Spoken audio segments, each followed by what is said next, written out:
So how would you describe the action in this kind of game? They have a particular style. They play physical. They try to get into you from the jump. I know that part of the scouting report was I think they fouled the most in the league. And you knew it was going to be kind of a slog fest, especially coming off the road trip. Very tough game. We had to find the energy. We started off well. Gave ourselves a chance. The fire alarm was weird. And then after that, just grind it out, found a way to get it done on the stretch. Draymond's three was huge. Defensive stops. Keith Santos coming in, changing the game. So it was just grinded out game. Where you guys are going right now as you approach the playoffs, is this kind of opponent, this kind of game, kind of good for the soul to get through something like this against a team like this? Yeah, every win we've had has had a little different kind of style or character to it, and this is a good team wins this type of game. So you're trying to build off of that, the identity we're creating, and just find a way to put yourself in position to win and win ugly. And when shots aren't falling, game's a little choppy, you just stick with it, and good teams win these type of games. Reached another milestone in your career. Congratulations.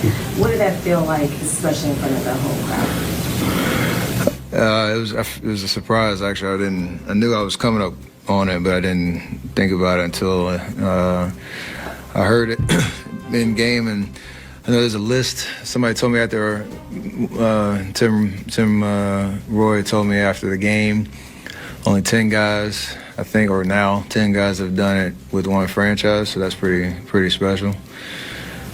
And the names that are on that list are synonymous with basketball history, so that's pretty cool. Steph, you brought up how Guy came in and brought the game. How does he change the game? How does he make the game easier for you? He changed the game with his energy. Like, there's never a time where he's on the floor you won't notice him, sticking his nose in a play or flying around. Often that offensive rebound and one he had was huge. So the controllables, he's the best at that. Can't control how many shots you make, can't control if the game's going to come to you or not, but you can control your energy and your effort and your will. And that's how he's cracked his way into the rotation. That's why Coach trusts him out there. And whether he plays 5 minutes, 24 minutes, he's going to play the exact same way. Where have you maybe seen his game grow? Because he's always had the energy, but it seems like now adding points, rebounds, everything. And who does he maybe remind you of a past teammate possibly? Got a little Juan T in him, I think. Yeah, Juan Toscano Anderson. But just a guy that his growth is, you're not going to open shots if they're going to leave you open. You control that energy, try not to foul. It doesn't matter if you're going to have a couple, but just the ones where you're not reading the play right. He seems very comfortable out there the more reps he gets, and you can see the passion too, how much it mattered. That and one, his reaction was everything. He's in the game. You're going to feel his presence. You played with.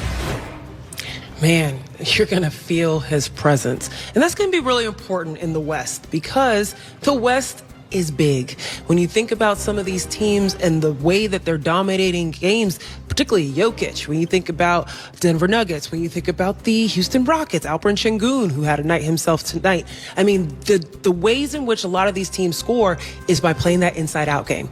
And the Warriors have struggled with that this season. But of course, the addition of a stretch big and Quentin Post helps. The addition of a Jimmy Butler inside helps. But they were outscored big time in the paint. Overall, 56 for Detroit, only 36 for Golden State.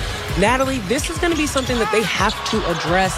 What are ways in which the Warriors can find success in the paint? Well, they're going to have to rely on Jimmy Butler and Draymond a lot, I think, in the postseason. Both are very smart defenders. I mean, obviously, you want to limit how much Dre is playing at the 5, and so you're going to see some of their other bigs. But as you go deeper into the postseason, I'm not expecting the Warriors to pick up another big. Sure, right. So unless they do, if there's something I'm missing, then they're going to have to rely on those two. But to get through this season, they're going to have to try to, obviously limit Dre's minutes at the 5, and they're going to have to shoot well, right? That's how they combat that. And tonight was a night where the 3 ball wasn't falling for them. So that really hurt them. But they're going to just have to try to play really smart basketball, high IQ basketball. There's not much you can do, right? Like, people aren't going to grow. It also depends on what kind of bigs some of these teams have. Are they more mobile bigs? So it depends. So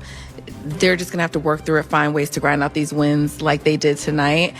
But I mean, there's not that many options, but having Jimmy Butler and Draymond Green together, who are such high IQ players, you can put them on bigs. And I'm not saying that they're going to win that matchup, but they will make it tough on those players. They have really high IQs. And that's true. You're going to have to make things tough on players, and particularly dissuade them from coming into the paint.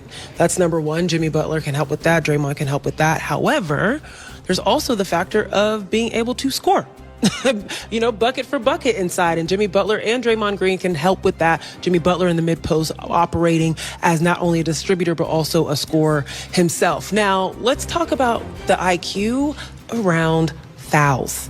There were 56 fouls between both of these teams today. And you heard Steph Curry say before this game, their coaching staff told them this is going to be a bully ball game. This is going to be a game in which they're going to foul on every play. But that doesn't mean that the Golden State Warriors have to match that. It was a foul fest out there. I mean, every single thing was going, in the way of a whistle. I don't know in which how to change that for the Detroit Pistons. That's not the focus point. The focal point is the Golden State Warriors. When they're trying to play physical and match that physicality, how can they kind of stop the amount of whistles they're getting on the other end? Well, look, it was also just probably one of those nights. Yeah. But also, some of this is because they're undersized, right? Sure, and so right. That's why there's just so many fouls, because they can't. First, because he's with Natalie Esquire. 15 points off the bench from you tonight. How do you continue to find ways to make a positive impact on this team and to help contribute to winning?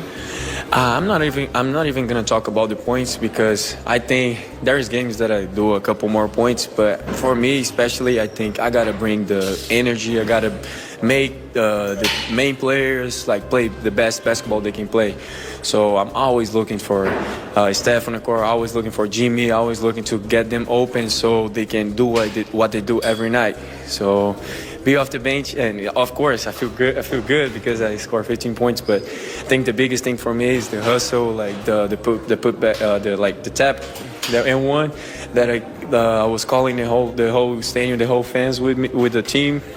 So I think that's what I got to bring to the team every night. You're reading my mind, because I was going to ask about that. You made a hustle play. Moody had one near the end of the game. So many hustle plays from you guys to help contribute. Earlier in this season, this may have not been a game that you guys pulled out, but you did tonight. What does it say about the trajectory of this team?